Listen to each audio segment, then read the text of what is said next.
Brian Carpenter joining us live. Brian, thanks for being with us. Isn't it true that live ammunition is never supposed to be used in a production anyway? I mean, how do you miss having a gun with a live round in it? How do you miss that on a movie set? You know, you're exactly right. There's no circumstance ever where a live round ever should be introduced or anywhere near a movie set. There are so many levels of protocol, safety protocol in place to avoid that from ever happening.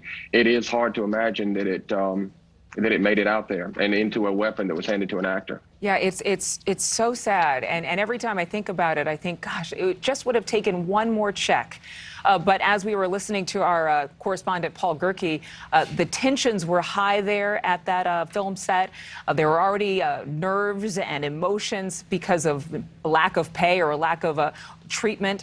But we, again, are still piecing this case together. Why don't you break down, is a prop gun all that much different than a real gun? What is the difference? That is an excellent question, and that's, I think, a lot of people have been asking that same statement. The difference between a true prop gun and a live gun is a prop gun that would be used for stunt work or rehearsals or anything of that nature is a rubber or plastic gun. That's a true prop. The guns that are used to fire blanks are real guns. They are not a prop gun. They are just like any other weapon. Modern ones have different mechanics put inside of them to make them function, but an older one from a period piece like that is completely and utterly exactly like the real thing. It is the real thing.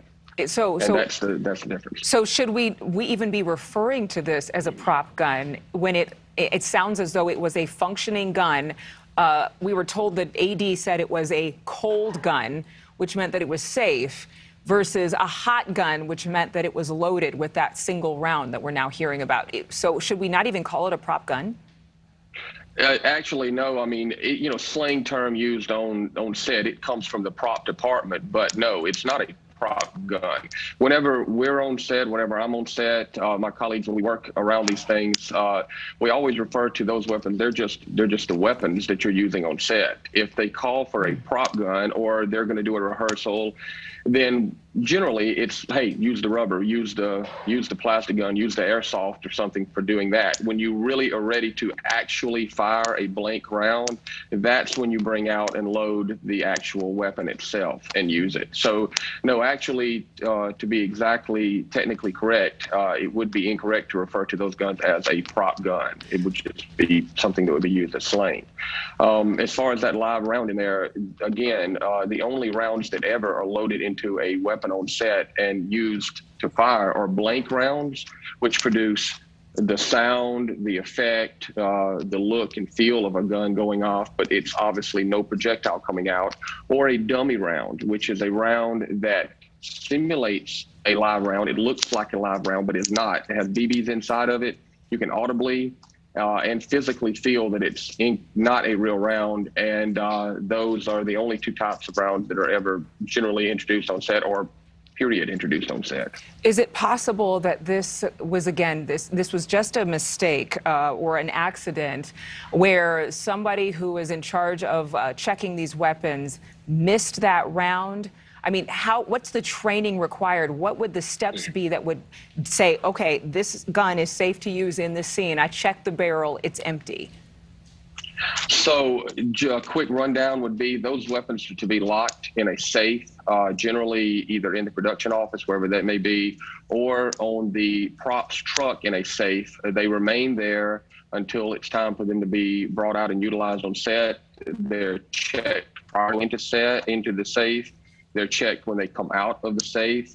They're checked when they're put on the cart. They're checked when they're brought out to set. And then at that point in time, after it's made it through the props department, the props master, who, if they're trained as an armor as well, and the armorer have made it all the way to that level, then once it's on set, then you start a double verification process. Before the weapon is handed off to an actor or used, you clear the barrel with a flashlight, you look for any obstructions, you look into the cylinder, you make sure nothing is in there that can make the weapon unsafe. And then you generally get the director, definitely the actors, the DP, sometimes the key grip, all stunt coordinator sometimes, depending on what the scene is, all look at this weapon and verify that it's safe. Then it's loaded with the blank rounds, and then it's handed off at the last minute to the actor to perform the scene.